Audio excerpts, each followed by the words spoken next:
അധ്യായം 138 വാല്യം 3 ഒരു പുതിയ ശിഷ്യൻ ഗലീലിയായിലേക്ക് പുറപ്പെടുന്നു.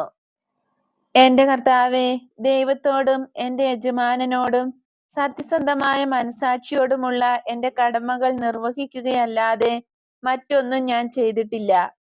ആ സ്ത്രീ എന്റെ അതിഥിയായിരുന്നപ്പോൾ ഞാൻ അവളെ ശ്രദ്ധിച്ചിരുന്നു. എല്ലായ്പ്പോഴും സത്യസന്ധതയുള്ളവളായിട്ടാണ് അവളെ ഞാൻ കണ്ടത്. അവൾ ഒരു പാപിനി ആയിരുന്നിരിക്കാം, എന്നാൽ ഇപ്പോൾ അങ്ങനെയല്ല. ശരിക്ക് അനുതപിച്ച് പരിഹാരവും ചെയ്ത് ജീവിക്കുന്ന അവളുടെ ഭൂതകാല ജീവിതത്തെപ്പറ്റി എന്തിനാണ് ഞാൻ അന്വേഷിക്കുന്നത്? എന്റെ പുത്രന്മാരെല്ലാം കോമളന്മാരായ യുവാക്കന്മാരാണ്.